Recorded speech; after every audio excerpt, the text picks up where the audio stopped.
actually put them closer to us because he wanted us to make sure we're speaking.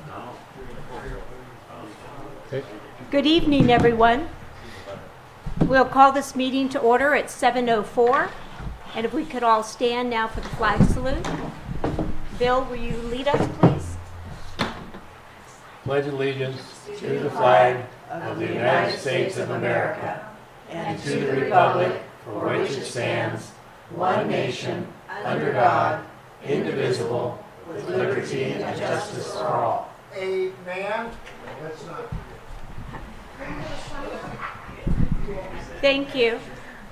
So, and now if we could have a moment of silence, please, just to recognize all those folks up in the Clear Lake area from our recent fire earlier this week that have lost their homes, and of course are, as many of us know from the 2015 Valley Fire and other fires here in Lake County, we know exactly what they're going through, so anyway, our thoughts are with them, so we could just have a moment of silence, please, and think of those folks there. Thank you. Oh, the chair's got.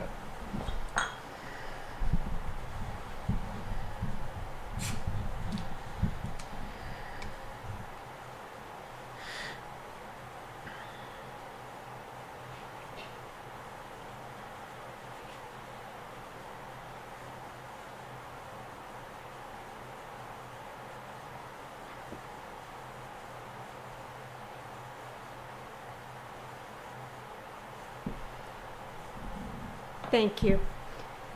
We will forego the mission statement. Our secretary is on vacation, and that's usually his task to read our mission statement. But I think we can forego that and wish him well. He is in Japan. I think he's having a good time. So we'll move on to the agenda, and I would accept a motion to approve the agenda. So move. Thank you, Bill. Second? Oh, no, our secretary is on vacation. So, well, the agenda was emailed. You can find it on your phone, maybe. Yeah. Yeah, so the agenda can was take sent a out. picture Before of he it. left on vacation, he did send that out to everyone, so I'm assuming there's a few of us that did not receive it. I'm sorry about that. Everyone has had a chance to maybe look over somebody's shoulder and take a look at the agenda? So we have a motion from Bill to approve. Do we have a second? I'll second. Thank you, Nanette. All in favor? Aye. Aye. Any opposed? So moved. Thank you. All right, so then we're on to our 703 item, which is a Rabbit Hill presentation. We have Val Nixon here with us from the Land Trust. Yes. So, and I hope everyone knows, or if you don't, Rabbit Hill is actually owned by the Land Trust. And of course, it's a very timely presentation with the water tanks up on Rabbit Hill that have just been painted. And let's talk a little bit about what we as a community would like to see with Rabbit Hill. And I'll hand this over to Val. Thank you for being here. Testing. Everybody hear me okay? Good. Okay. Whoopsie.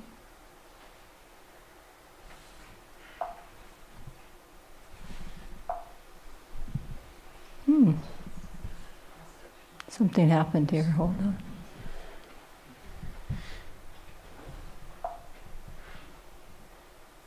No signal.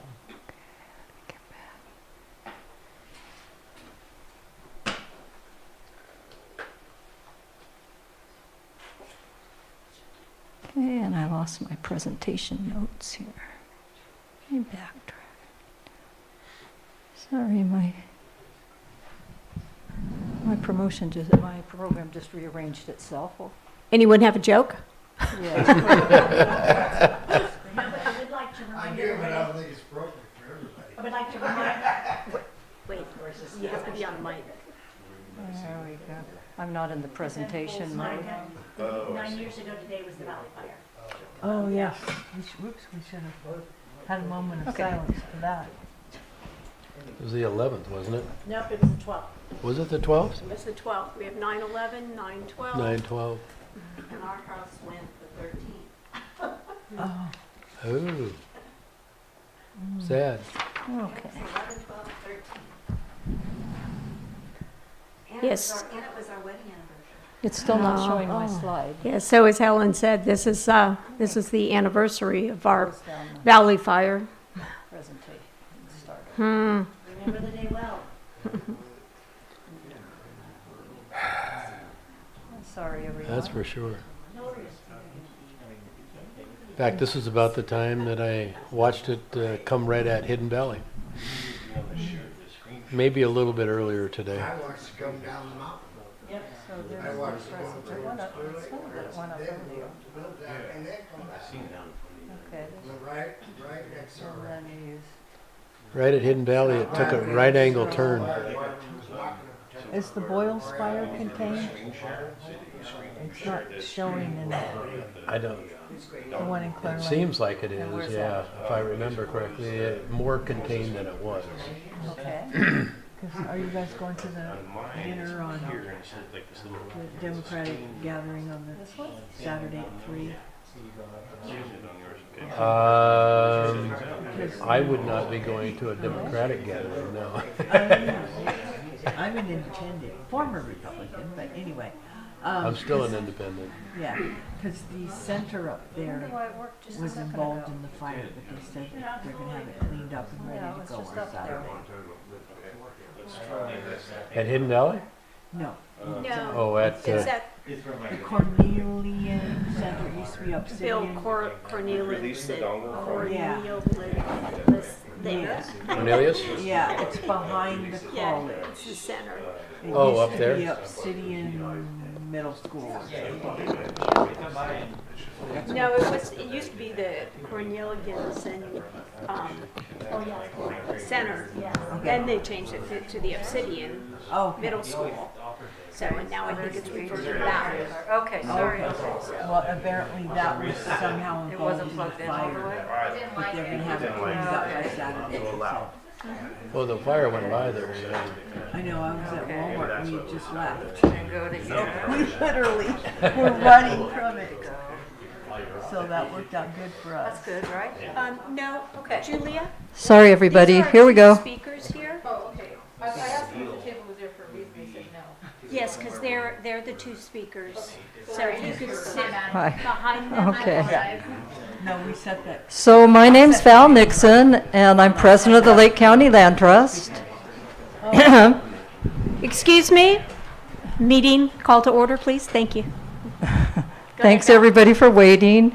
I've tried to shorten the program, so I should get done before my time's up.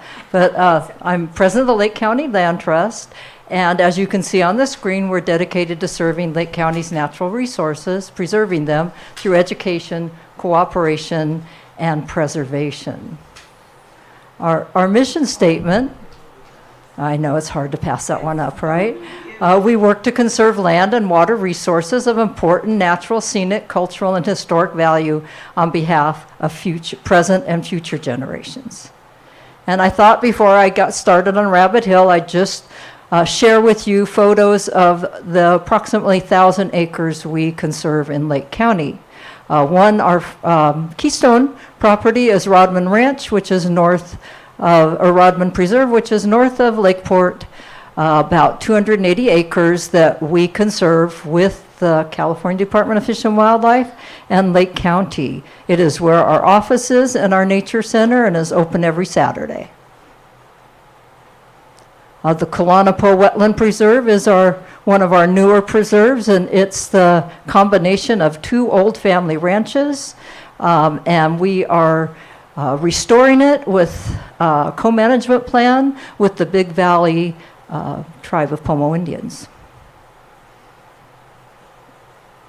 Okay, and the Mellow property is also in the Big Valley, and we have a Big Valley wetland preservation complex project, which the idea is to preserve the wetlands on the 6 creeks that go into Clear Lake between Clear Lake State Park and Lakeport.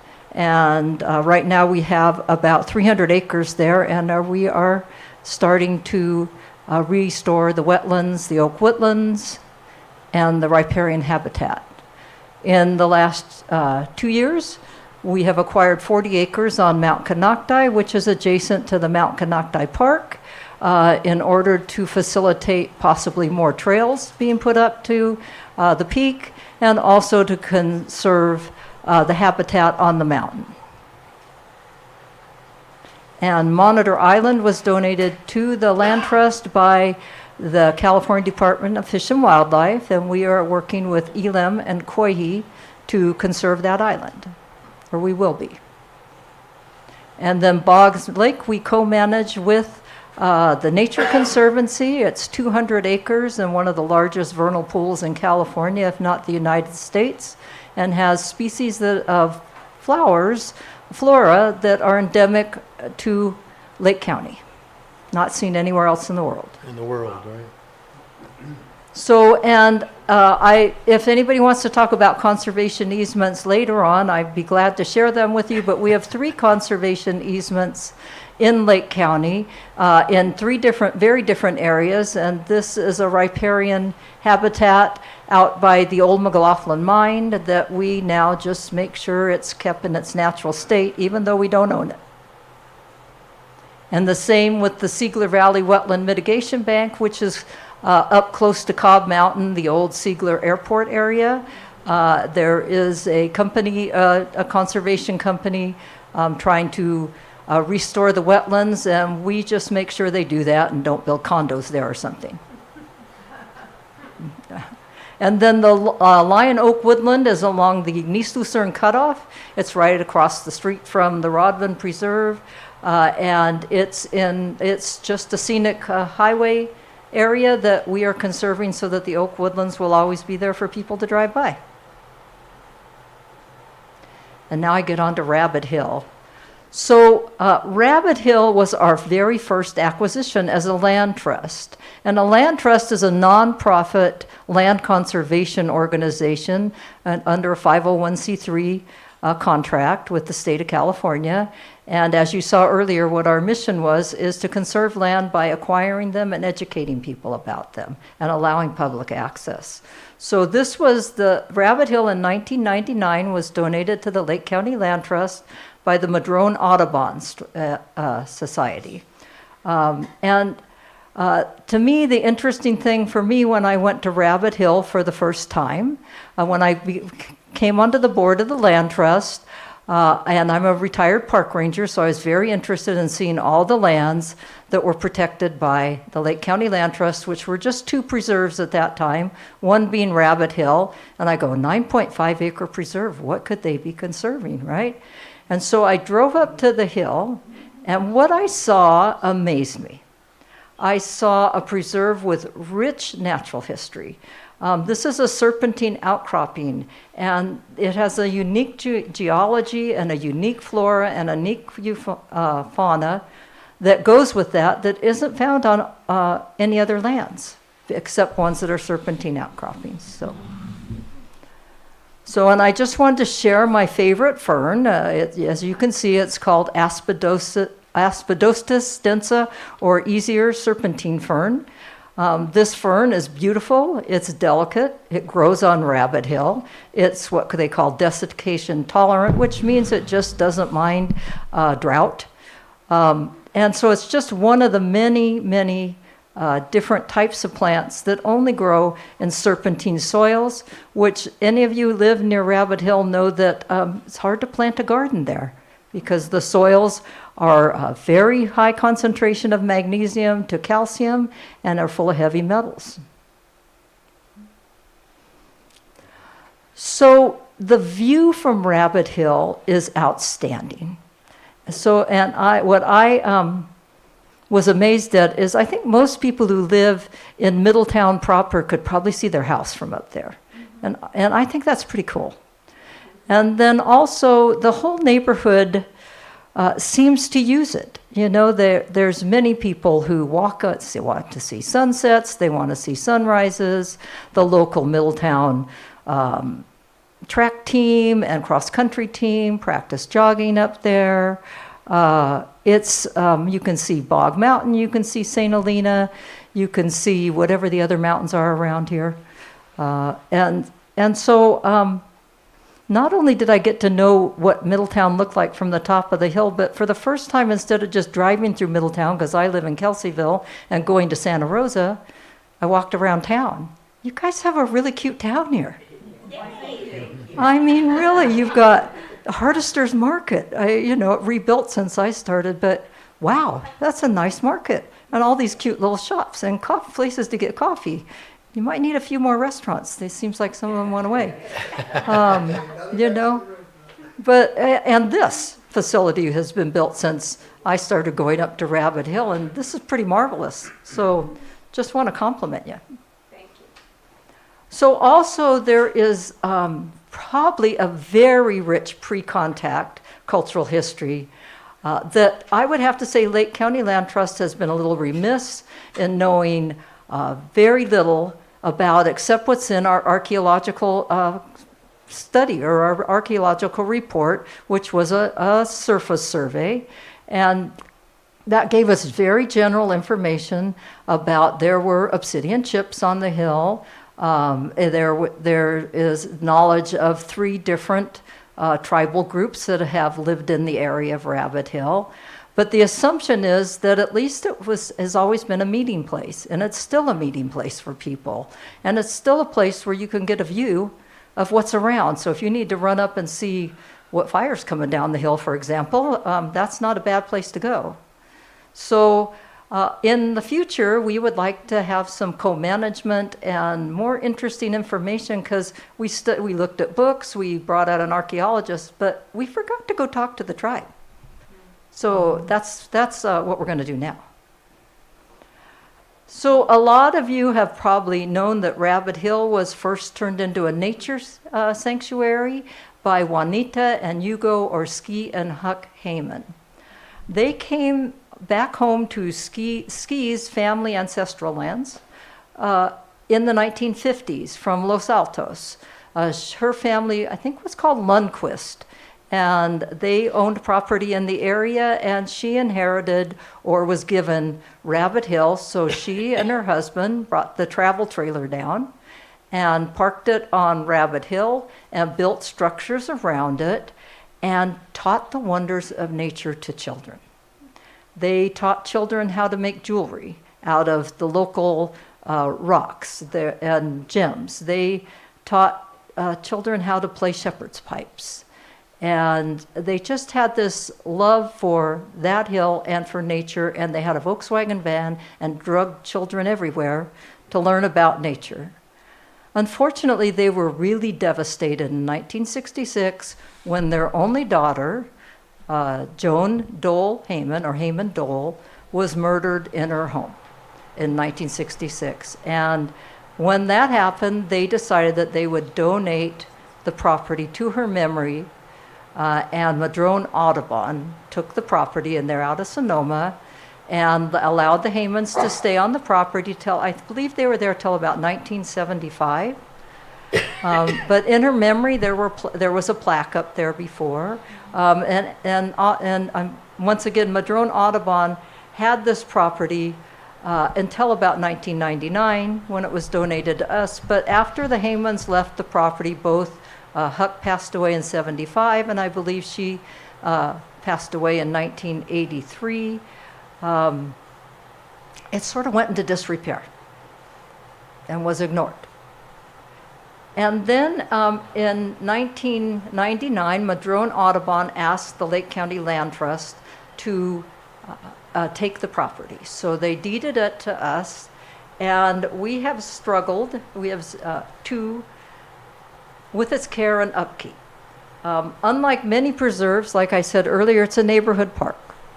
And so lots of people use it. And most of those are very nice, desirable people, but then we've had other issues happen on Rabbit Hill. And when we first went to, make it sort of a land trust conservation project, at least when I came on the board, these signs were put up to tell people where it was and who owned it, and so a few rules. And then there was this stone restroom sculpture that the Haymans had put up that was in disrepair. So we thought, well, first we'll replace the roof. So we got on the roof and found out they were all asbestos tiles. So we had to call in a hazmat company to deal with it, which was a little bit on the expensive side. And then, as many of you probably had noticed over years, it became a unhoused population encampment. And so that issue, we didn't know, we couldn't get much help with it, and we finally contacted law enforcement, and we followed their advice, which was to post it, that you couldn't camp there. And then we would post the camp out, the campsites. Volunteers would go up and leave a note and say that you couldn't camp here, and if you didn't move your stuff, we'd remove it. And then when we would remove it, it was a little scary sometimes. Well, and then, and I didn't realize today was the anniversary, but then the Valley Fire came. And it got rid of a couple of our problems, but it also scorched the hill. So the restroom building was burnt to the ground, and the homeless camplets were not there by then, but nobody has come there since. But I went to the top of the hill and looked at Middletown and cried, and then watched it be rebuilt over the years, and watched as nature arose from the ashes. And the rebirth of the community here was astounding to me. And volunteers, of course, encouraged by Middletown Arts Center, came up to Rabbit Hill and did a commemoration by planting some little trees and putting ribbons of hope on this fence. And they were really beautiful, what people wrote on the ribbons. And I wish I would have kept examples of them. Unfortunately, the trees did not survive, but the partnership with Middletown Arts Center did. And and I don't know how many of you know Lisa Kaplan, but she is hardworking and persistent. And did somebody say yes? Yes. And, oh, thank you. And, well, I was just going to say a shout out to Lisa for all the work she does. Anyway, yes. And so in conjunction, or actually they were in conjunction with us, the Middletown Arts Center installed the Gateway to the Sky. It's a natural sculpture. And it was by artist Marcus Maria Young, and there's benches around it, which might show up in the next picture because I love the way this person's using it. The benches all got pushed over, and he came up and with a friend, and they put them all back up and repainted them, and it has stayed in very good shape. It's really, I think it's a beautiful way to remember the fire. So, and that kind of partnership spurred us on, and we now have a partnership with Middletown High School. And that, Jean Goulart, maybe some of you know Jean Goulart, and she spearheads this and rounds up volunteers to do projects on Rabbit Hill. They do things like paint over graffiti, pick up trash, trim bushes, and erect a beautiful, I think it's beautiful, at least a pole that designates all the different peaks in the area that you can see from Rabbit Hill. Some of them I'd never heard of before we put these signs up. And then last year I got a call, maybe some of you know Jody Galvan, and she called me up, and she works for CAL FIRE, and she's a longtime neighbor of Rabbit Hill who lost her home in the Valley Fire. And she works for CAL FIRE now, and she said, excuse me, but it is time to do some fuel reduction on Rabbit Hill. And she organized the neighborhood, and we got their feedback. We talked to CAL FIRE, and you can see this is near Christmas time. And we came up with a plan that would do fuel reduction, but also preserve the type of habitat that we're trying to save. So the top of the hill has not had a lot of fuel reduction on it, but the bottom within 30 to 100 feet of the houses has been, had some clearing done. So we face some problems on Rabbit Hill. As you can see, I should just close your eyes at that word. I didn't realize that was on that table. Anyway, we have a lot of problems with graffiti and a lot of problems with vandalism, and you know, it's very disappointing to the students that put up the sign that there's only 3 signs left. We replaced them 3 different times, and they keep getting pulled down, so now we're leaving the top 3 on. But the high school still comes up and paints the table, and it's had many different colors now.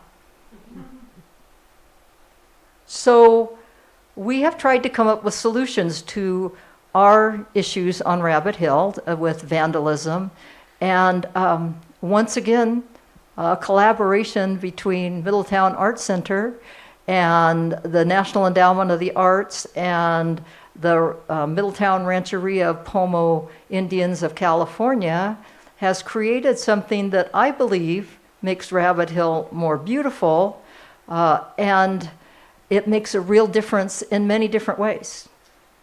Just an interjection, and Calhoun County Water District. Oh, yes, that's what I meant to say. We don't own all of Rabbit Hill. Calliomi owns part of it. Thank you, Lisa. Okay. So this past summer, Lisa contacted the Lake County Land Trust with a beautiful juried design for the CAL FIRE water tank. And she'd already partnered with CAL FIRE, and they were willing to help sponsor it. And then the Sierra Club has offered financial support for it. And one of our generous supporters, Sue Morton, has offered financial support for him. And we have just received an offer, a request from the Alternative Energy Service that's trying to put windmills out Morgan Valley Road to sponsor the rest of this project.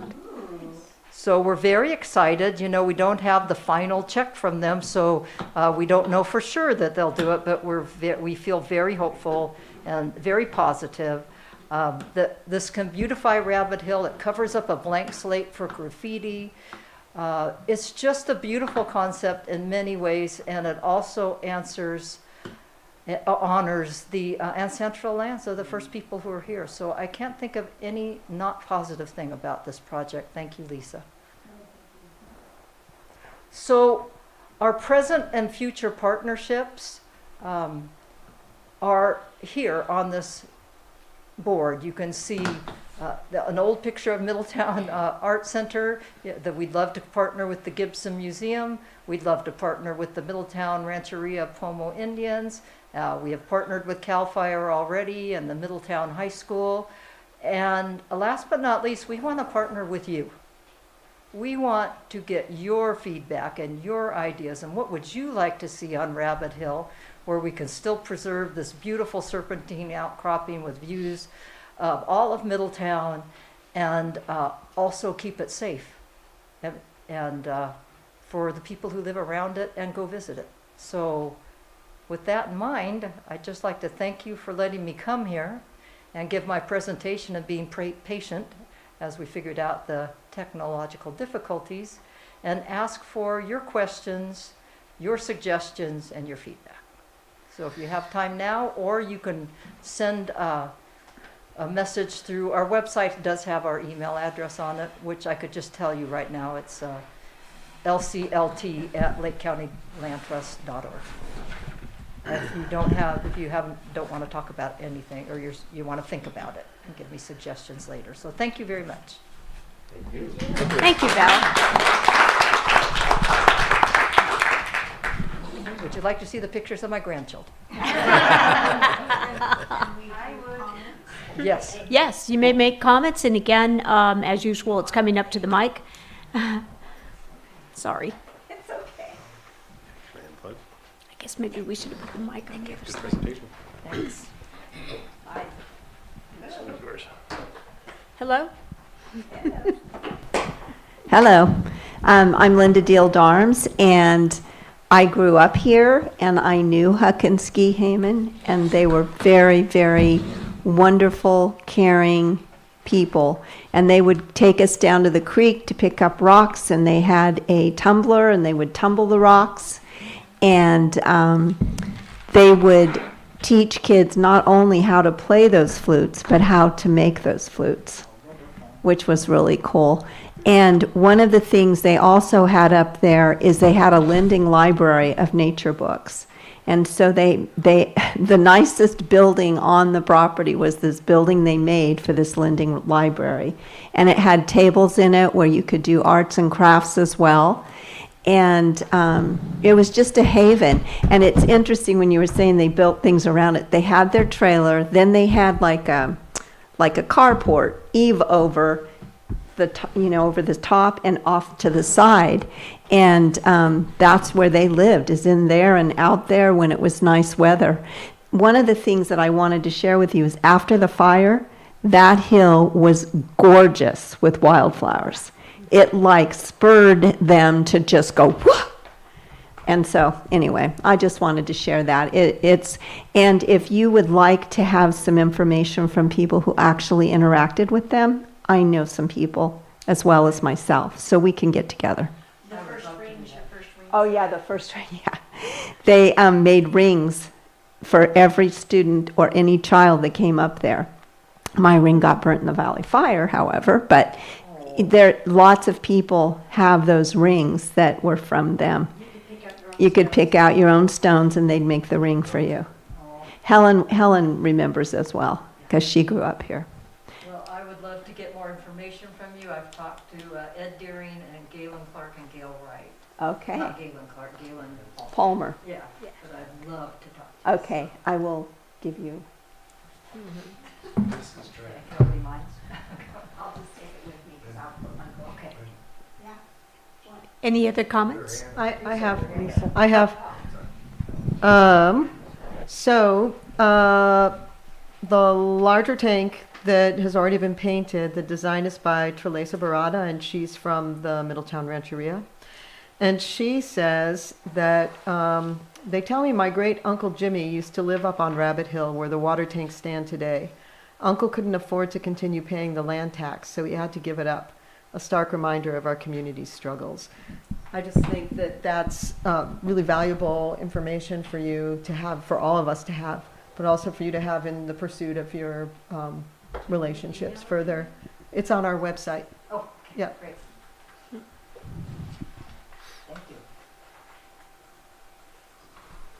you.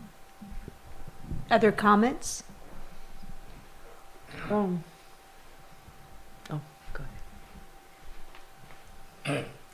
My name is Robert Hooper. One thing I want to ask, and it is beautiful up there. First time I've been up here for 30 years in Lake County.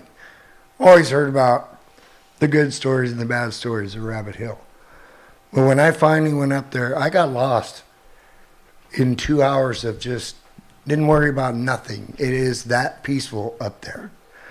I want to talk to Lisa about it because I have 2 flags that I'd like to put up there if Lisa wants to work with me. And if you guys mind seeing them, I have them right here. I had people that I know go up there quite frequently. They wanted to help donate with buying these flags. I have not received any money from anybody until I get approval from somebody to put them there. Can I show you the flags? They're right here. Sure. Thank do you need help? Can we like turn this off and maybe move the cart? Because I can't see any of the people over there. Oh, there is? you. Okay, so Yes. I asked people about it because it was very special that day for me. And it means a lot to me. And so I thought, you know, what would be proper up there? And my proposal too, where to put those. You remember the benches that you're talking about? And that you see that white tree? I would love. Up there. Bring them out here. So, I mean, they're not She's a little bit expensive, different, yeah. and it's something that I would like to do, and I would like you guys to support and talk with Lisa to see if we could put them on that tree where those benches are. Well, Granted, we don't know, somebody No. might steal them, you know, but if they stay there for a long time and people still enjoy them, and they, from the weather, then I will be more than happy to replace them. Can I feel the material, please? Yeah, it's just a light material, but Yeah. Well, as I was Okay, Thank you. go ahead, Val. There could be other places that could be put besides on a Yeah. Right. exactly. And, Sorry, I don't know and how the my hubby- property is owned by the land trust. Yeah. Right, and, So- and what I'm asking is, I just want everybody to see what I'm trying to do, but I am trying to find the right avenue, the right people, to get in touch with them to do it the right way. Perfect. And, Thank you. but I did want you guys to see it. Right. Some of you, I don't know if all of you have been up Rabbit Hill, but if you ever get a chance, take the hike. And then one other thing, can they think about putting an actual like pathway instead of dirt all the way up to there, you know, the other side, they got the road. But you don't really have access. I mean, some people do, walk around the gate. But on this side, just a little, excuse me, pathway so it's easier for people to go up and enjoy it. Okay? Okay. Thank you for your time. Thank you. Bye. Thank you. Okay. Can I? And Nanette? I just wanted to add to Ms. Turner, the person to contact might be Millie in the tribe. Oh, right. Yeah, Simon. Yeah, because I went to a presentation that her and her brother did about what life was like before us white people came and the hunt, and she had a wonderful, her and her brother, but she would give you a lot of valuable information. Thank you. I did meet her too. Okay.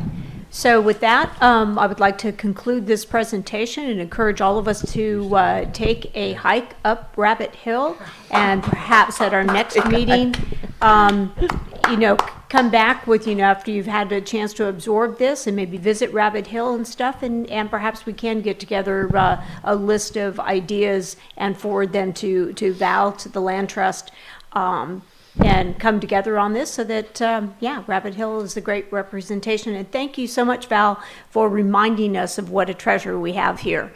So, Your whole town. Thank you. Can I say something? yes? Yeah, please. Before we close this, first of all, if you want to put a banner up, you have to talk to Val or Todd, but it also stay away from the art because you're creating more visual information. So you don't want to cover one voice with another voice. There's plenty of space there to put it in another place, put poles up or whatever. Second of all, I wanted to let everybody know that when we finish painting, we do want to do something with the vegetation there. We want to do something to beautify the area, and so we're going to want volunteers. I'm not just talking about me. I'm talking about Calliope, right? We're gonna have a committee, and that committee can have other people on it. They don't have to just be from the board or from MAC. It's like, make it nice up there. Make it welcoming beyond what it is right now. Less to graffiti and more so that the people who are doing graffiti know that there are people coming up there and they might get caught even. So, right? Is that good, Todd? Yeah? Okay, thank you. Thank you. Can Okay. can I add just, Real quick, Excuse me, I'm Robert. because we do need to move on Okay. to the next presentation. can I think about putting a water fountain up there since there's a water tank? And, the proposal that I was talking about would not affect those tanks. The tree is below it. so- Talking about the sculpture. Oh, the sculpture, okay, sorry, Yeah. thank you. Okay, great, thank you. And thank you, Val. So, Val, you're welcome to stay and join us, or you're also welcome to leave. So, we are not offended. That's okay. Thank you very much for coming. Before I sleep. So, and with that, we'll move on to our next presentation. So, we have the Community Development Department. Trish is here with us this evening. Maria Turner, the Director of Community Development, had to go further up north for a training or meeting of some sort. And so we have Trish here with us tonight to give us some information about Lake County 2050 and the process moving forward. Thank you, Trish, and it's up to you. Go ahead. Thank you. I'm not sure if the presentation, if it got too hot or not.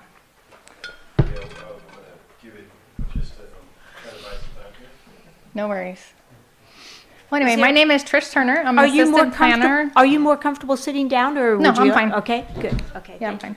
My name is Trish Turner. I'm an assistant planner with the Community Development Department of Lake County. We are located in Lakeport, and right now, our department is working on a general plan update, and it is called Lake County 2050.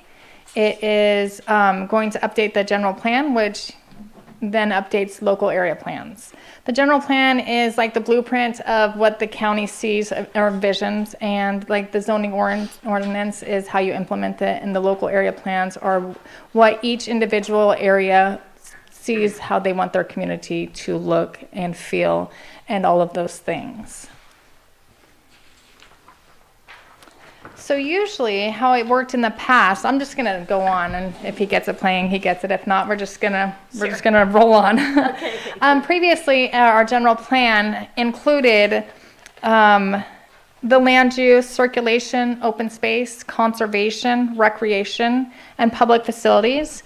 And this Lake County general plan update is going to change that vibe. Those entities are now going to be put with the local area plan, so it gives every community the opportunity to be more of a process for the rules and regulations of what they want to see in their local areas.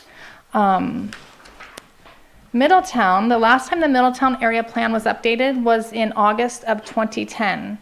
And in that, the boundary of the Middletown area plan encompasses Anderson Springs, Coyote Valley, Hidden Valley, and Middletown to the county line.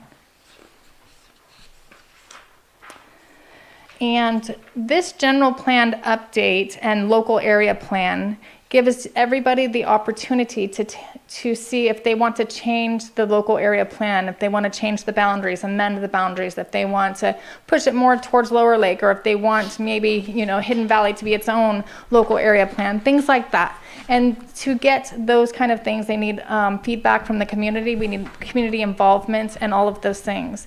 We have a survey out. It's the second survey, which closes tomorrow. I brought the survey for Middletown area. We have paper copies if you guys want to fill them out. If you haven't taken the opportunity to, you can fill them out tonight and give them to me, or they have a QR code where you can fill them out online. And You said it closes tomorrow at what time, please? probably 5 p.m. at the end of business day.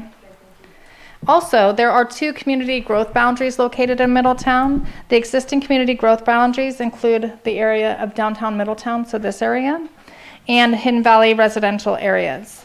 The local area plan will consider changing the community growth boundaries, and we need community's input and participation to see if that's what they want to do, if they want to have more community growth boundaries, if they want to change the boundary lines of these community growth boundaries that are existing, and things like that. In 2010, whenever the Middletown area local area plan was updated, there was 3 special study areas. And those special study areas were Middletown special study areas, the Coyote Valley special study area, and the Gwinnett Valley special study areas. And in each one of those studies, so Middletown, I wrote it all down. So Middletown special study area was to be taken to enhance the economic viability of the area while preserving the unique historical qualities of the downtown area. Commercial development should be diversified in this area. Mixed use development with residences above the commercial uses should be considered. The development of a comprehensive parking plan is critical to the health of the local business community, and design guidelines are detailed in the local area plan. And that's true. I'm working on a project right now which I had to go through the Middletown area plan to look at the design criteria in order for this project to be built and things like that. So colors, all of those things. The Coyote Valley Special Study Area was, their design for that was commercial development should be diversified in this area to provide retail and entertainment services to the region, while at the same time encouraging the development of new job opportunities in areas other than retail service. Mixed use development with residences above the commercial uses should be considered. Focus is centered on the establishment of a town center on the north side of Hartman Road between Highway 29 and Coyote Valley Road.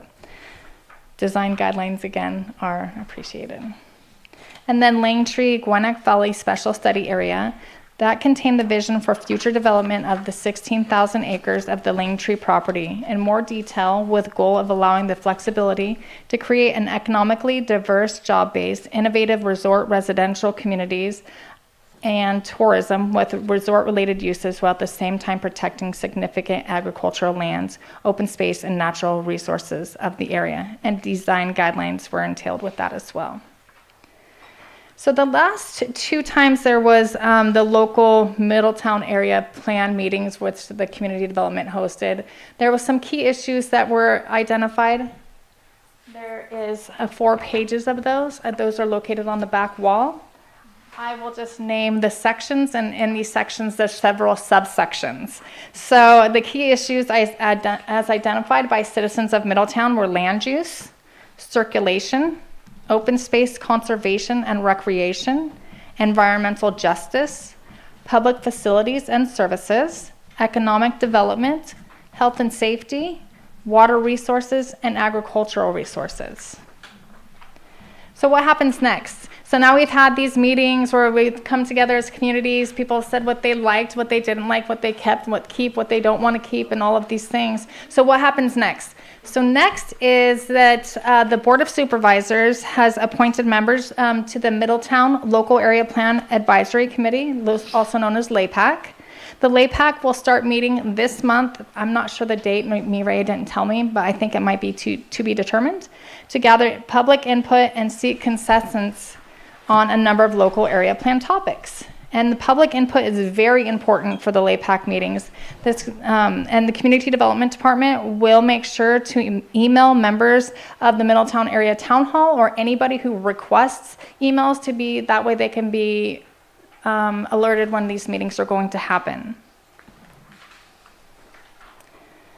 And then the last but not least is the Lake County Middletown Local Area 2050 Community Change Survey. The Middletown Area Survey is located on the back table over there, or it is available online. And again, that closes tomorrow. So if you haven't had the opportunity to take this survey and see, and the survey will talk about what you want to change for. This is the current planning. Go back. So this border, Middletown, that border in purple is the current planning area boundaries. So if you wish to change that boundary, if you want to make it smaller, bigger, things like that, that's going to be in that survey. Next page. These are the existing community growth boundaries. The one on the right is Hidden Valley area, and the one on the left is Middletown downtown area.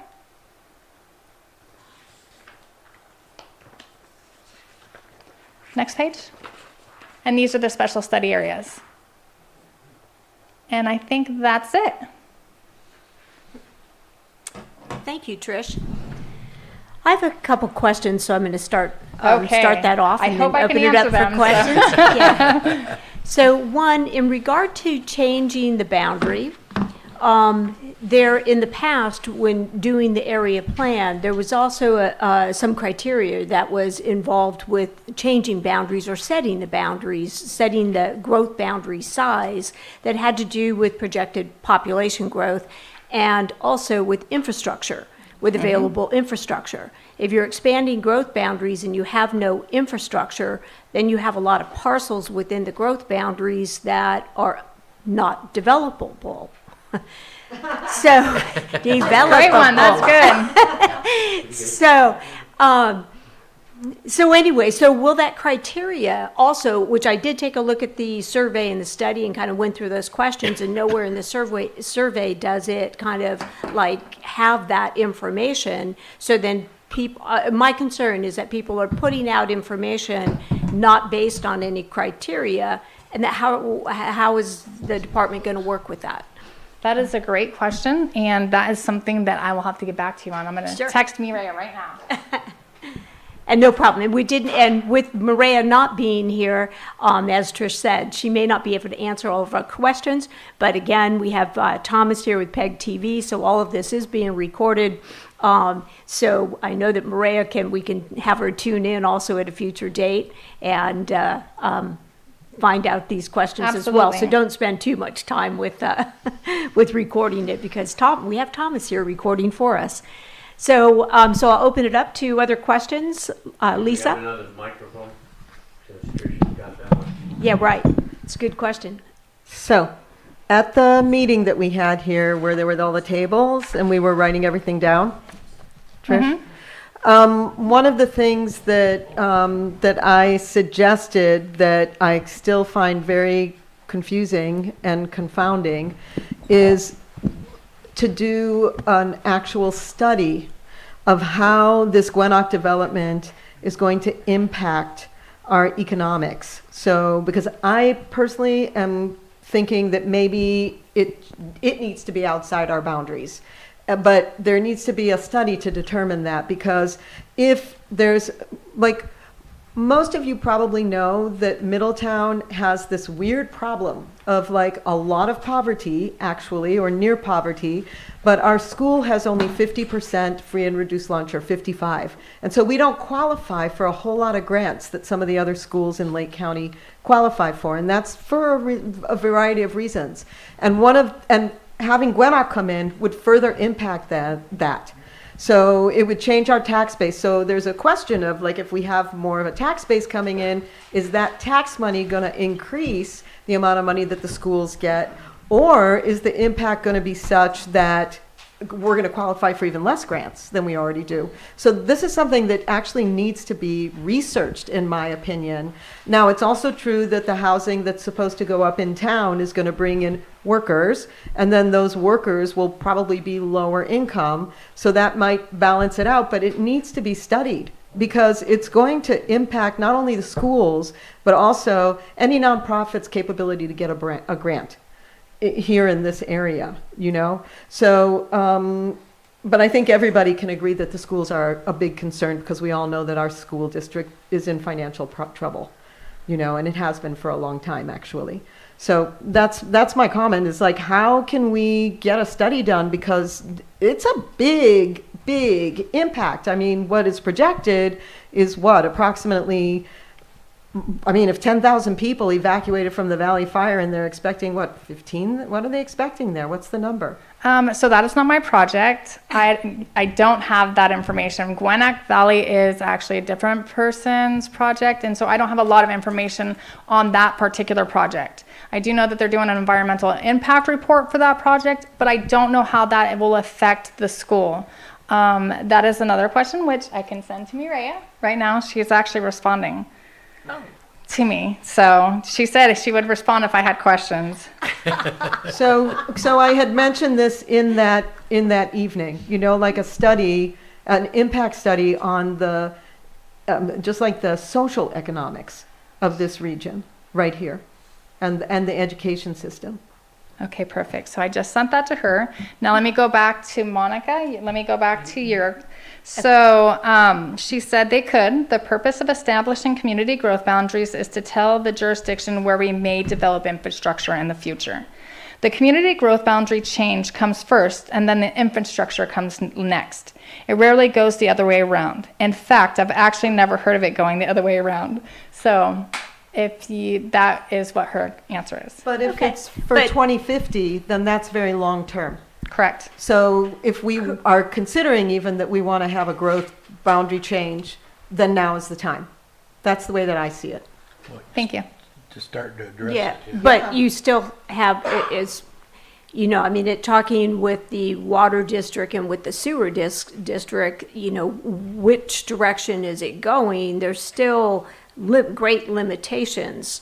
So, you know, again, I'll throw out, as I brought up at the last meeting, we have a parcel here that has not been developed because it costs too much for a developer to get infrastructure to the property over the highway, so, and across the road. So we have had 37-acre property that has not been able to be fully developed yet it's inside the growth boundary. So anyway, so I think that those aspects need to be considered. You can't just willy-nilly say, we want to move the growth boundary over here, when there's no way in heck that we're ever going to have water, and perhaps Todd can speak to this. We're never going to have water to reach to that area and or sewer service. So anyway. Yeah, so again, Because within growth boundaries, then you are supposed to, the development then is supposed to be hooked up to the sewer and to our local municipal water. So, yes, so again, so if you don't want those to change, then that's again, something that you guys as a community would come together and make that decision.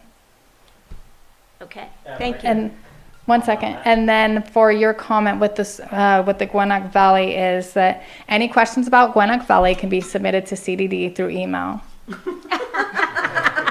There was a public meeting last Monday about the Yes. Gwinnett Valley. Yes, thank you. Todd, would you like to? I'm Todd. I'm the GM for Calliope Water. If we expand the boundaries, or like, I don't know exactly what property you're talking about, but if it's just getting water across the highway, I mean, if you want to develop, then the developer covers the cost to get water Correct. to that location. Correct. Because that's not fair to spread that cost on all of the Right, repairs. but they So usually don't want to. that happens a lot. So we have to be realistic, knowing what a developer will or will not do. Yeah, so that's something they should look at when they want to develop. See, and these are great questions and ideas and thoughts and things like that for whenever the Middletown local area plan starts meeting. So these are great things to identify. Yeah, and it is tougher nowadays. Everything's twice or three times as much as it was 5 or so years ago. Yes. Right. Any other questions? Hank? Hank Lesher. Hi, Hank. Hi, Trish. Thanks for coming too. Yeah, that's a good point that we're making here. I'll just briefly comment on that. That the people on the committee might say, "Oh, we want the community to grow this way. We want some housing to go this way," but then there's no developer who's going to say that I can't bring water over the creek. It's way too expensive. So the developers need to weigh in at the meeting when we're talking about where to expand our community growth boundaries. That being said, I had a question about when I built an addition on store 24. The last addition I put on there was I had to get clearance on the paint color. Yeah. And because of our area plan, and but then other people can just roll in like someone bought the Jolly Cone and just painted it this bright purple color, and they didn't go down and ask them. They didn't. And yet you guys you really can't do any enforcement on that, can you? I've never been asked that question, but that is a great question because they did not come down and get a permit. They did not come and ask if they can change the colors. It's supposed to be very neutral colors. Mm-hmm. So that is something maybe code enforcement should look at, and I will refer code enforcement to them. Okay. Hold on just a minute because Julia had, did you have your hand up? I did. Yeah. So. I think Lisa touched briefly on the subject of the Gwinnett development. I think the vast majority of people in Middletown, probably present company accepted, do not realize the massive impact that this development is going to have on this town. There's also really no focused document. I've looked at the document in the library. It's almost all about the distant development. It's not about the development of the large number of housing structures that are going to be built inside the confines of Middletown proper. And I think this is going to really change the nature of this town. It's been a small town for as long as I've lived here, and I kind of like that about it. I mean, that's why a lot of us probably really enjoy it and live here. So having our population increased initially by a third, and then maybe by, 50%, and then maybe by 100%, that's really going to change a lot around here. And if it were, just a natural growth as opposed to a massive plonking of non-native people here that are all probably low income, and that when they get fired from their jobs, they're going to be competing with Middletowners for rental in Middletown to keep their kids in school. I mean, I think we're dealing with a massive impact. And I know you said that Gwinnett not your baby. I get that. But I really want the planning department to hear this. We did send a letter, asking questions about how this is going to impact it, particularly the low-income people of Middletown who are reliant upon social services and maybe the senior center. And if all of a sudden there's going to be a large influx of additional people also reliant on those services, has that been planned for? And will it be planned for? Because this is a big deal. Okay. I appreciate bringing this topic up, and Julie, I didn't want to interrupt you, but I do want to bring us back to the topic of this particular agenda, which is Lake County 2050, and moving forward with both the general plan and with the area plan. The Gwinnett project is a separate matter. There was a special meeting on that on September 9th, and there will be future meetings, both at the Planning Commission. There may be, who knows, there might be another public meeting called on that topic. Helen? Actually, it was following Julia's comment. Okay, let's move off of Gwinnett Okay. though, because we're on to the Lake County 2050, the general Thank plan you. and the area plan. I will Okay. just say that if you have any questions regarding Gwinnett Valley, you can reach out to the assigned planner. Her name is Laura Hall. Or you can send an email to me, Rhea, or to our general inbox at the planning department, so that way some of your questions can be answered. Thank you. Thank you. We're going to move on to Linda. We're, Helen, can you, or did you have another question, Helen? No. Okay. Hi, this is Linda Deal Darms, and I'm looking at your map here where there's a suggested increase. Where is Spruce Grove Road in relationship to this? I don't see it on the map. It's not named, I don't think, on the map. This is for the proposed changes or the existing Yeah, changes? the proposed So I don't change. have that map. Can I look at it?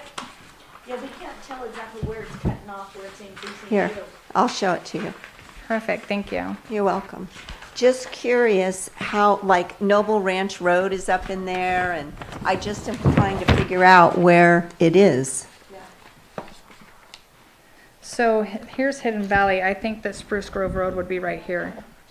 So, This is the beginning, and then this is where it ends back here, is where I would think it would be. and then Jerusalem Valley Road from this, do you know where that would be?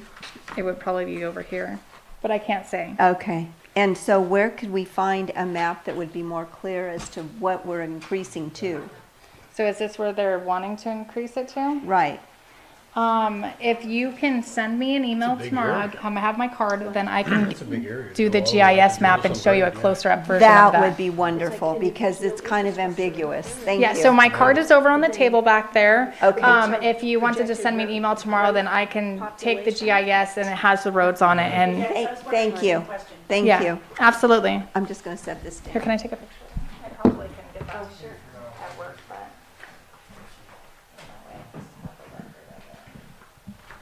Thank you. Okay. Do we have any other questions? I had a comment for the, took away. Okay, I know about the Jolly Cone, and I know we don't like the color. But their food is very good. And it is being addressed throughout the county to see what they want, what color they want, what they want done. So that is already being addressed. Okay. Okay, Do we but have a it's- question I'll tell you about what the it- area plan or the general plan? The other part of the Guanac part? No, is- the okay. area plan or the general plan? That's The our area- topic Area tonight. plan too, what she said, it would be nice if the maps are a little clearer on what they're really doing. Okay. You know, just Or- putting lines Or like this just don't mean nothing. suggesting. And again, there Thank you. will be, as Trish said, there will be a meeting scheduled for the, what do we call it, the late, LAPAC meeting. Okay. Yeah, so it's the Middletown Local Acronyms. Area Plan Acronyms. Advisory Committee. So, I'm not sure. I was just asked last minute this week to come, so I usually Yeah. don't do these ones. right, and Trish, yeah, so as of Monday, I think you Yeah. were put on this, Trish, you're coming Absolutely. to Middletown, so. These are So, a and tough thank- crowd. Yeah, thank you very much for coming and talking to us. But with the area plan, there will be a meeting announced. I know in the past, we've discussed at the Middletown area plan that, we wanted to do more work here in math to, kind of with ideas and stuff. So the area plan meetings are not going to be part of math. However, we as a math group, can formulate ideas and bring it to the area plan meeting. It will be a separate meeting than math. So, and Bill is on as a math representative. However, as we know with math, we make decisions here. So, but yet our Board of Supervisors, they wanted to assign a person from the math group, and so that would be Bill. We also have Kate, right? Are you on the committee? There's the. No, okay. So the committee members that our Board of Supervisor has appointed at this point is, as a tribal representative, Larry Guadalupe, business owner Melissa Kinzel, business owner Shannon Sanders, and Bill Waite, then for math. And the at-large members are Tom Grossi, Elizabeth Rudiker, and Greta Zeit. Oh, So those are the members that are currently appointed. There are still a few seats left that I guess Moak has decided not to appoint to anybody at this point. Whenever he. Greta was on it last time. So yes, she was. That's good. Yes. But there's an application back there, isn't there? Not for the LAPAC. Oh, is that for something else? Yes, those are the surveys. No, but there was another one off to the right of that I thought was an application form. No, it's comment Maybe card. Yeah. Okay, Application forms are on the county website for advisory committees for anybody who wishes to apply. But the public is open to or invited to attend all those meetings as well. So we can bring our point of view there as math or as individuals. Absolutely. It's very important for the public to have a voice in what happens in their community. And the best way to do that is just to be very present and to come to every single meeting that you can, and to make sure that way your voice can be heard, and it's important. So that way you don't have people making decisions for your community that don't align with what you see for it. Thank you. Thanks, Trish. Yeah. Thanks, guys. So, and Trish, again, you are welcome to stay if you'd like to stay for our meeting, or we're not offended if you leave. We know you have Thank a you. drive. I appreciate you guys having me and for taking the time and the opportunity to answer or to ask all of these tough questions. You got me sweating up here, but I appreciate it. So then that makes me want to learn some more about it. So thank you guys. Wonderful. Thank you so much. Thanks for joining us. Okay, so moving on with our agenda. Did anybody have a chance to look at meeting minutes? Those went out with the agenda and the email that Ken sent out before he left. If we have enough people in the room that have reviewed the meeting minutes, I would entertain a motion to approve those minutes. If not, we can postpone that till the next meeting. I'll move to approve. Do I have a second? I read them. I'll second it. Thank you, Hank. All in favor? Aye. Any opposed? So moved. Okay. In correspondence, with the Gwinnett Valley Mixed Use Revised EIR or PREIR, that period was extended from 9/3/24 to 9/11/24. That was yesterday. So comments on the EIR have closed. As we said before, there was a September 9th meeting that was held at the Calpine Visitor Center that was very well attended. So, and a lot of comments and questions were considered or brought up during that meeting. That, as Thomas informed me, is going to go online tomorrow. Okay? So we all can take a look at that, anybody who was not able to attend in person. The Kelseyville name change again, I think I mentioned that at the last meeting. That's going to appear on the November ballot, and that's a county-wide decision or vote, which is kind of, it's interesting because it's going on the ballot, but it's just an advisory. It's an advisory vote to advise the Board of Supervisors on what to respond to the name change committee, to this broader, I forget what they're called now, but it's just to give the Board of Supervisors advice on how to respond. So It's just their district that gets the border? it's countywide, Whole county. and that's why I'm telling you. So it's countywide. It's going to appear on the ballot. So it's when you take a look at it and you go, why? It's because they decided to make it a countywide vote. Do we want to talk about that at all? Well, we could. So, Is it on as a discussion item? but no. Well, it's on as action, but I mean, yeah, I mean, you could. Public is allowed to comment on anything on the agenda. So, I'd like to comment again on. so Helen, did you want to comment on that? Yeah, I can. Okay, I guess I can compare. Oh, she left. My name is Helen Owen, and I had attended the first ever, I'm sorry, the first ever Native American forum held here in Lake County, is what I was told. So that was back during the primary, and I was actually the only one from District 1 that did attend that primary.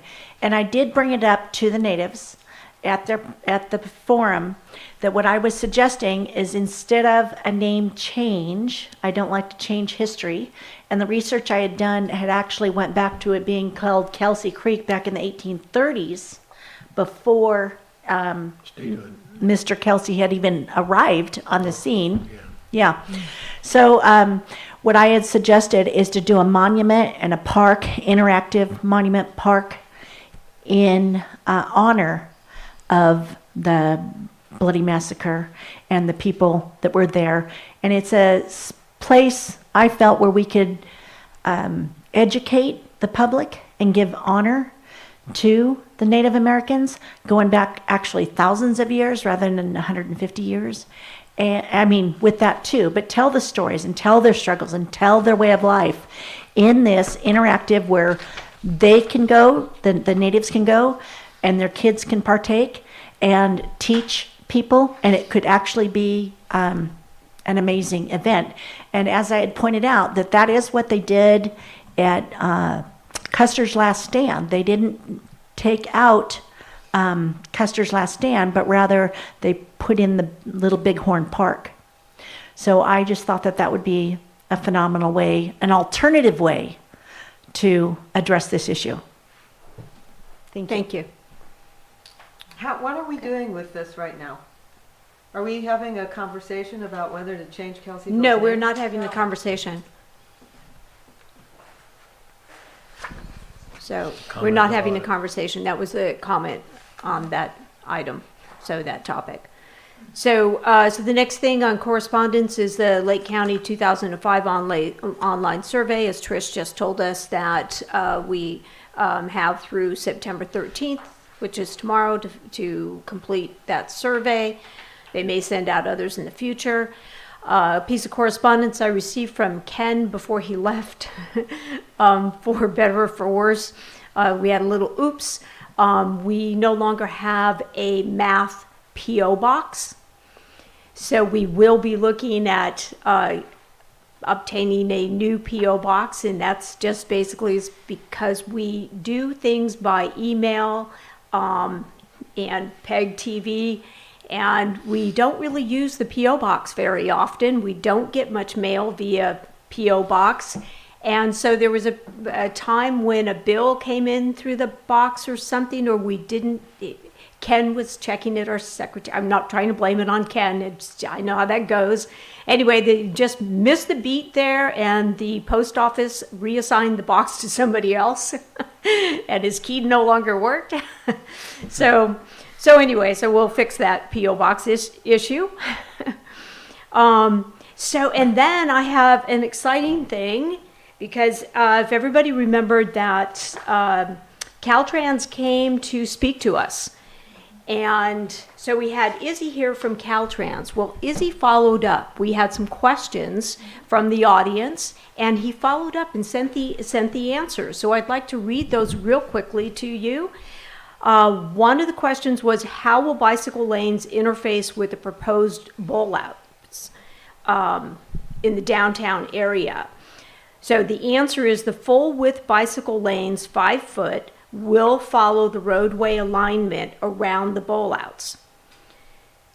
Next question was, can the 30-mile-an-hour sign near Perry's Deli be relocated to the right side of the roadway? The answer, we are investigating why it was located on the left, and if there are no conflicts, it will be relocated to the right side of the highway. Next question is, what can be done to slow drivers as they enter Middletown? Answer, we are looking at options, including a median island and lane narrowing. Speed humps are not an option, as they are only allowed in 25-mile-an-hour zones. Next question, can pedestrian activated flashing beacons be added at every intersection? Answer, there isn't space in the budget for this. However, if a section of the sidewalk work was eliminated, this would be a possibility. So, and then he goes on to say, there are some questions we have for the math group for us to consider. And those questions are, for the proposed street lights, when they do the work in the center of town. So for the proposed street lights, would the community be amenable to Caltrans standard street lights rather than the current decorative lights? These lights are easier to maintain, whereas replacement parts for maintaining specialty lights are not available to our maintenance program. Next question for us is, for the proposed bus stop to the north of Young Street, we are considering the elimination of 3 on-street parking spaces. Does the community have any objections to this? We are in communication with the Lake Transit Authority for their input as well. And then he just says, thank you for participating in the project. So where are they proposing on Young Street? What was that? He says, proposed bus stop to the north of Young Street. To the north of Young Street. So would that be in front of Artistry? I don't know. So I can ask him for the exact location. Yeah, because, I mean, we've got Harvesters there, and then past them is to the side of West America Bank. Mm-hmm. And is it on which side of the street now? Okay. There's a current bus stop there in front of the bank, the old Wells Fargo. Correct. I'll remind everybody talking that the people on the TV can't hear what you're saying. Oh, right. Thank you. I got it. Okay, perfect. Okay, and so for the street lights, I mean, the question for me is, if he could send us a picture, an image of the Caltrans standard street light that he's referring to, if everyone's in agreement with that. And tell us where they're going exactly. Maybe a comparative one. What it currently is, what they're proposing to change it to, so we can make the aesthetic. It's not a change. The additional one. Oh, the additional. Are they? No, I think it's a change. I think it's, Change. yeah. I think that they would, if they replace, when they start doing the road work and the sideway work, that they would want to switch those out because those lights are in the Caltrans right away. So they're asking about switching them out, I believe. I can confirm that as well, but that's the way I read it, is that they're asking about switching them out. Don't they So- own the lights? Who owns the lights now?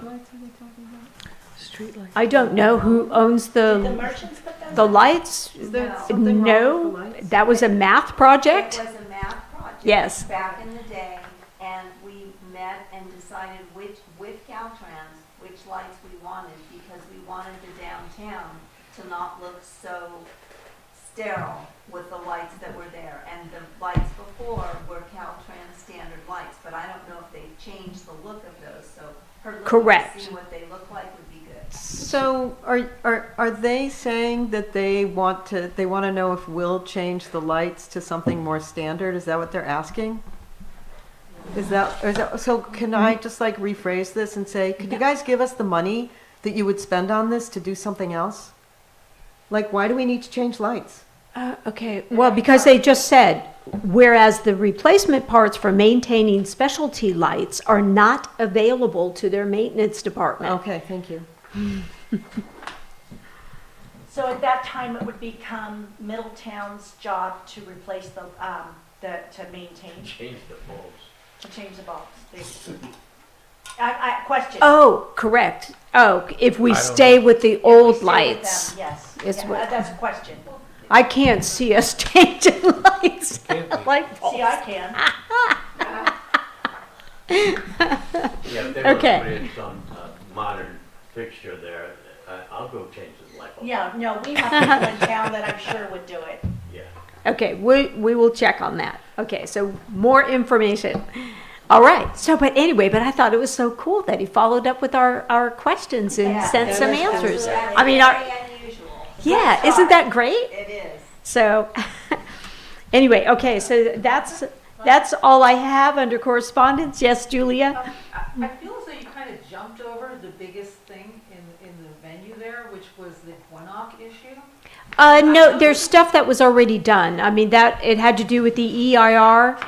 So, and that, it's just notifying you that if you didn't respond or whatever, that's closed. That's a comment about, it's not a comment about the project, it was only a comment about that the EIR, the review period for that is closed. I think that the people of Middletown, first of all, we've never seen a Middletown-focused, but you think, if you go into the library, there's about a 350-page stack of it like this, almost all of which relates to the project down the road.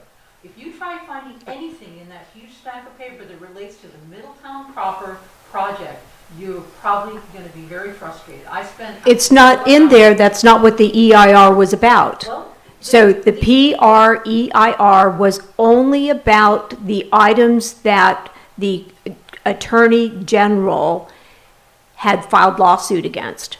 And those were all items that had to do with it out there. So that's a different subject. Okay, then I would Okay. like to propose to put on the next agenda, in-depth... Okay, we're not there yet, but about- okay. Okay, But well, go ahead. it's relevant. An in-depth discussion of how this in-town Gwinnett project, which is huge in scope relative to the size of our town, Yeah. how it's going to affect us and whether we're okay with that. Because this is a big deal, and I really think that 95% of the people who live in Middletown, especially the Spanish speakers, do not know about this project yet. Okay, fair enough. Okay, so then the other item on about the Gwinnett project was just reporting that there was a meeting on September 9th. That's it. So, okay, so we're going to move on now to what I put on the agenda this time because our board doesn't often get a chance to speak because we don't meet as a board. We meet here in front of all of you. So I did want to, and I enjoy, every once in a while, every few months, to allow the board members to talk about a subject or share information. So you have the floor.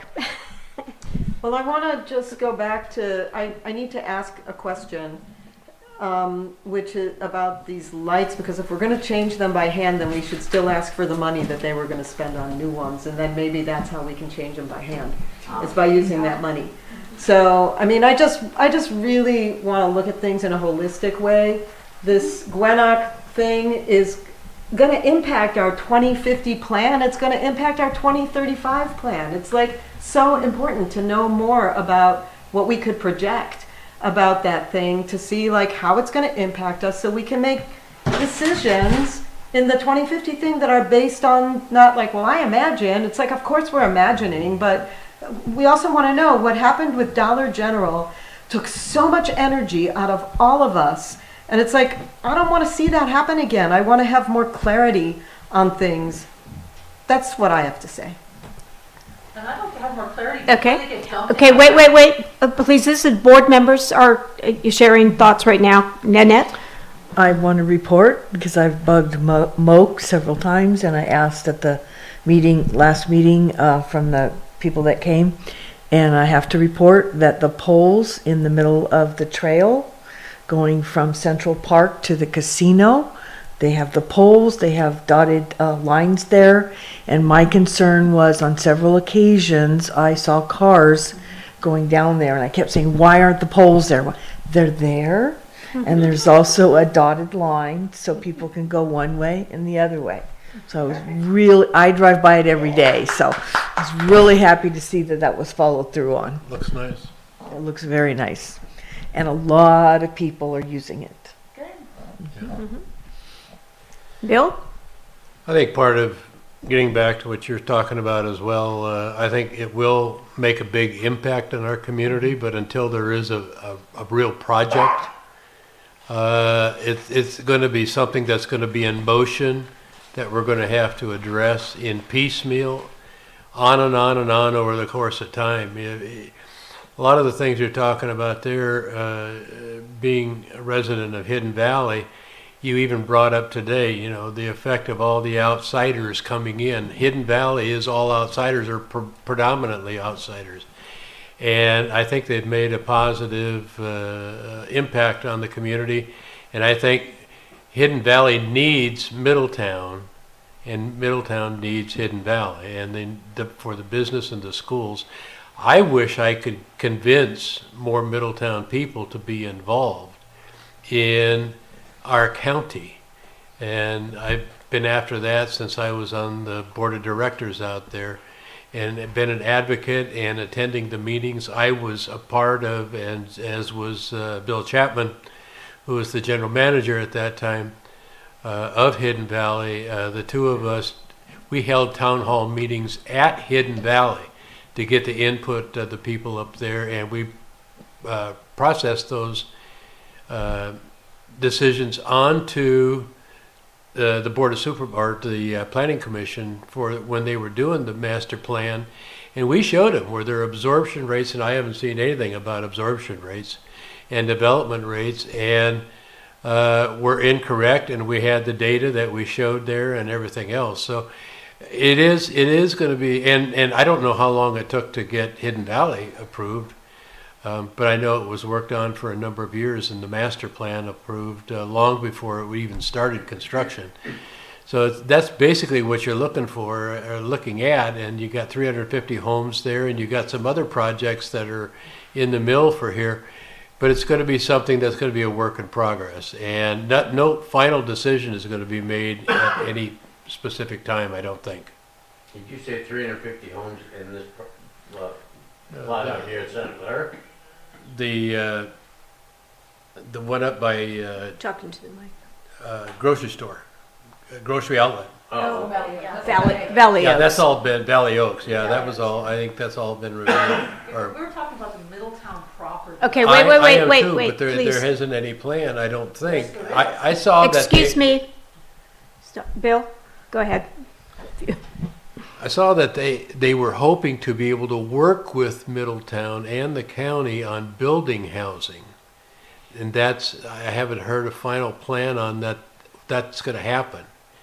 And but I agree. I mean, I agree with all this, and I've already made a lot of these comments that are seeing here were comments that I think you all brought up to the record B and last night related to the infrastructure here and the water issues that we have here, as well as what's going to happen.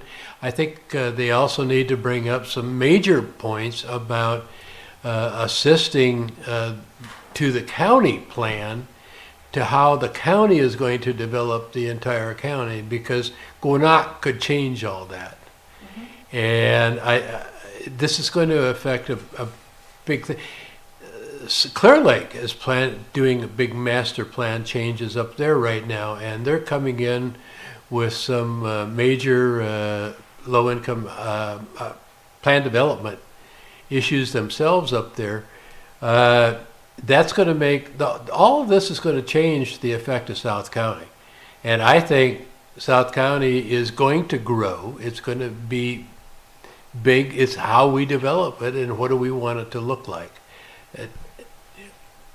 I passed all this stuff along, and I agree with most everything that everybody has said.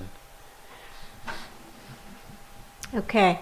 A few comments that I would like to add in just about the Gwinnett project is that, number one, this project, I'm not sure how many people in this room participated in the process of reviewing the Gwinnett Valley project when it went through the Planning Commission and through the Board of Supervisors in 2020, 2021. But this project already went through the course in the Planning Commission and through the Board of Supervisors. Had the Attorney General and the Department or the Biodiversity Group not filed a lawsuit, this project would already be approved and a done deal. But because of those lawsuits, the project is, or a piece of it that was part of the lawsuit, is up for review again. And there's some concern, or there's some, because the whole EIR had to be rescinded. And so that means that it has to go back through the Planning Commission process, back through the Board of Supervisors, because there are general plan amendments that are involved with this. So that process is going to start. They've started it now, which is the normal process at the EIR. That's going through. What will happen now is that the applicants, the project, they have to respond to all of those comments that they received as of yesterday, so that apply to the PREIR. So they'll respond to that, and then no doubt the Planning Department will set a date for a meeting at the Planning Commission. Whether or not they'll hold another public meeting before that, I'm not sure. That's up to the community development, and it's probably has to do with, questions and answers that they received, or they'll just go directly to the Planning Commission meeting. And that is a public meeting that everyone then can go to and be prepared and work at being prepared now to bring your comments to that meeting about the project. From there, it will go to the Board of Supervisors, again, because again, as I said, it involves general plan amendments, and so those always go before the Board of Supervisors, whether there's an appeal or not on a project. But anyway, that's the process for the plan, or the Gwinnett Valley project. It is moving along. It's not, and I know I've received comments from some people in the public that they thought it was a done deal, or that they thought it was a no deal. We are trying to, and I think by the meeting that was held on Monday by the Community Development Department, they're trying to give the community clarity on where the project stands and the status and how you can participate. So with that, I'm going to move it into public input, and I see that Kate is there. Hello, my name is Kate Schmidt-Hopper. I remember that there were comments in the past about stray animals and the need for neutering services within Lake County.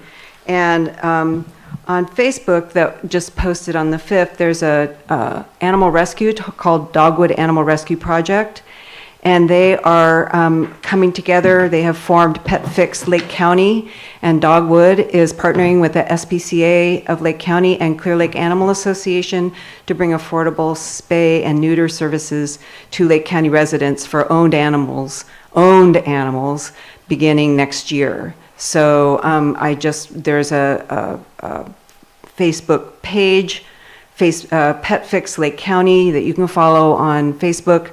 They have a whole welcoming letter there that tells more about their services and where they will be located. So if you know people who have animals that are struggling to try and get them neutered, or a set of puppies that they've decided they're going to keep and they're struggling to get 3 or 4 puppies neutered, there is help on the way through Dogwood Animal Rescue and SPCA and Pet Fix Lake County. So go to the Facebook and open it up and find out about it. You'd be in on the ground floor, and hopefully if it is successful, they can accept donations through the Dogwood Animal Rescue, and it'll just kind of keep going in that way. So just wanted to let you know that I had seen something on that. I'm involved in that. Yes, and good. They're planning on Okay, 3. This is just public input. It's not okay. discussion time. Okay. Thanks. Julia, would you like to come up to the mic? All right. Well, we responded to the letter that you sent out. We were, maybe we missed something, but we didn't hear about a meeting. Okay? We made an extensive effort to respond to the Gwinnett project information that was sent out. Not being informed that there was a meeting that we then missed is a little bit upsetting. You know, I think we need to start getting the information out to Middletown that the plan is to put a huge low-income project that we are not included in. It's not housing for us. It's housing for Gwinnett. For some reason, they can't put the low-income housing next to the Gwinnett development. They're going to stick it in downtown, you know, in the confines of Middletown. This is going to vastly increase our population. And, you know, I think we're already, you know, our services are already kind of stretched. You know, I don't know how much more people we can take in this sort of, you know, time frame that they're talking about. We also have to think about evacuations during fires. You know, I know that was brought up in the EIR, but there's been nothing that I can see yet that is a Middletown-focused information dissemination, I guess, source. Because everything so far has been about, you know, down the road. It's like another hidden valley. Nobody's worried about, oh, maybe there was the well down the road that could lower our water table and kill all our fruit trees. Yeah, maybe there's that. But we haven't been told, or most people haven't been told. And I've been talking to people regularly about it since we wrote that letter. And everybody I've spoken to, with the exception of the people in this room, are not aware of it. This is a really big deal. And I've said it 3 times already today because I want to just impress it on people that local people are not aware that their town size is going to be vastly increased by this project. So anyway, that's what I had to say. Thank you very much. Oh, and by the way, spay and neutering is harmful. There is a wonderful video online called by Dr. Becker, one of the top veterinarians in this country, called The Truth About Spaying or Neutering. It decimates the endocrine system of an animal, resulting in hypothyroidism and adrenal insufficiency. This is extremely important to understand because people that are advocating spaying and neutering, often other people do not understand this. So I wanted to put that out because there has been communication about that topic. Thank you. Okay, any other public input? I have a question that I don't think. Okay, you have to come to the mic. Okay. Linda and I went out and met with Gwinnett Project, and something that I have a question on. This is a 3-minute public input. Okay. So it's not back and forth, it's not question time? No, well, it's just something to bring to your attention, and I do have a question about it, but you guys can't answer it. So it's food for thought, okay? So Linda and I went out and met with the Kevin Case and JB at Gwinnett, along with several other people, Randy Sternberg, etc. So their hospitality, the people that they're going to be bringing in, will be from Bali, I believe. Isn't that what they said, Bali? Was it Indonesia or Bali? I think it was Bali because they spoke better English. So I think that was what I was told. I'm wondering if they're going to become citizens, because something Julia brought up kind of pinged a little bell. If they're citizens and they are here and they have to rent houses, if they were to get fired, for instance, that, you know, is just food for thought, like I'm saying. Or if they're going to be housing that particular, what'd I say? No. Anyway, the people from Bali, if they're going to be housing them out there, I am not sure, but I don't know if the low income housing was meant for them as well as others. Oh, wow. Okay, wait, no.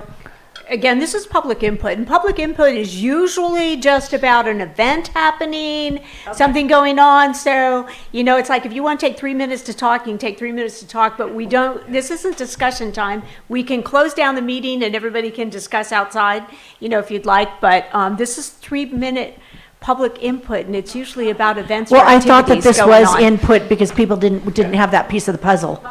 So, okay, thank you. Excuse me. Yes, we can put that on the agenda. And we have in the past.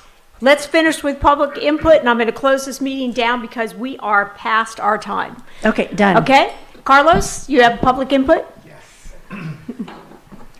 The first thing I want to draw attention to is the plans for the Gwinnett that are in the library are extremely vague. Julia spent hours going through hundreds of pages, and she couldn't get a clear picture. That's why we wrote a letter to the planning department to get clarity. Another thing I want to announce is a Freedom Feed we're going to have behind Tri-County's Banquet Saturday from 6 to 8. Free food. All we ask is that you bring your plate and your cup and your utensils because we don't do dishes. And it's going to be really good this week. Thank you. Thank you All right. for that public comment. Any other public comment? All right, good. Can we adjourn the meeting? No, you have to ask about the agenda next month. Yes. Okay, well, it's not on the, it's not on my agenda. It's not on my list of things to do. Yeah. Can we chat about this Gwinnett thing? No. Please? No, she means for the next agenda. For the next agenda, can we put that on there, please? Because really, I think people need to hear about this, and it needs to be a broader thing than just Okay. the sitting in this room. Okay, my public comment is going to be, there was a meeting September 9th. I'm really, really sorry that you didn't hear about it. So it was posted. It's not something, it wasn't a math meeting, but there were lots of other people that did hear about it and did attend. Was all the community there? No, they weren't. But there was a lot of people there from the community that talked about the project. So, and as Trish said, if you have questions and concerns, perhaps you could email Laura Hall at the community. So there's that option. And we can put it on the agenda if that's what people want to talk about. So I can just clear the whole agenda and not have any other speaker and stuff. We can just sit here for an hour and a half and talk Gwinnett. My problem with it is that, basically, are we going to be productive and effective in whatever our discussions? Do you know what has already occurred and what the limitations are, or are we just spinning our wheels? I'd like to hear someone talk about Middletown focused, Middletown proper focused. And that happened, yeah, and we did talk about that at September 9th. So at that meeting, there were a number of us.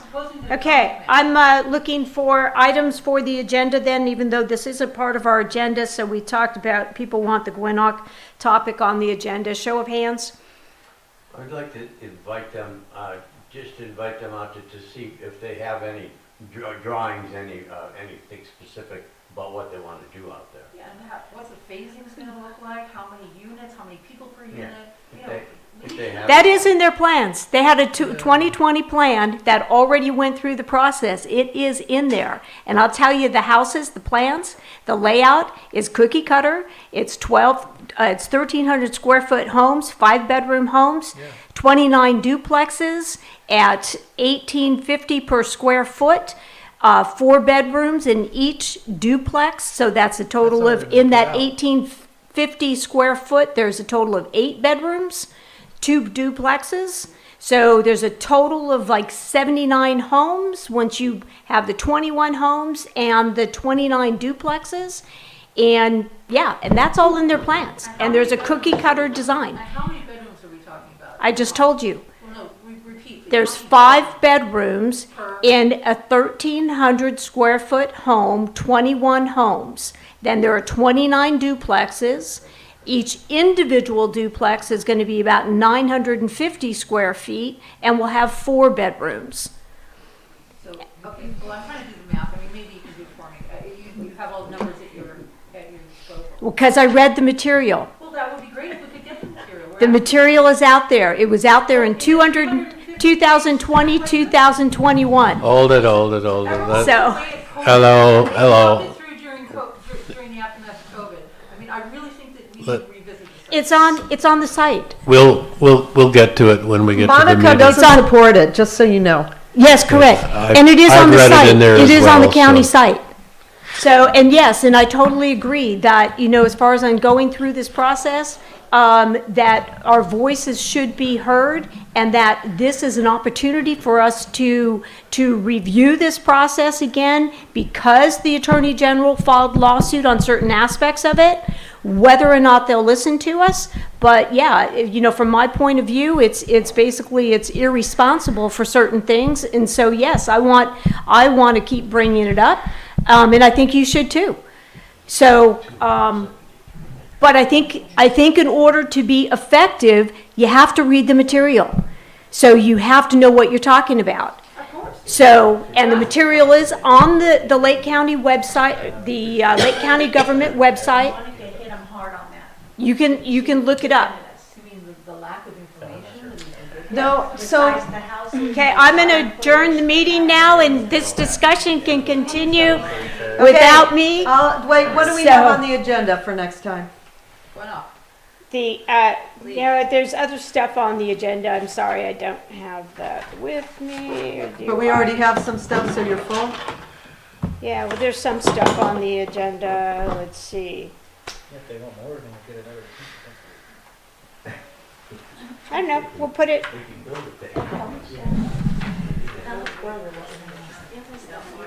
I don't know what I have, because that's October. So can I interject? If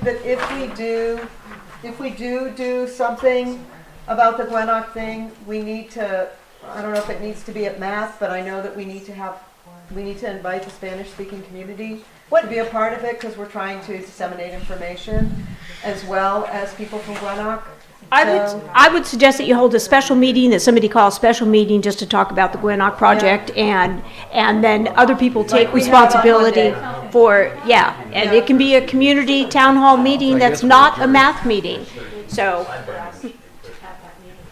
then you have more open discussion and less Brown Act compliance. And Thomas doesn't have to be here all night. Thank you, everyone, for coming. Oh, wait a minute, you made a motion, we didn't agree to it. For a motion to adjourn. Thank you so much. I'll second. Passed.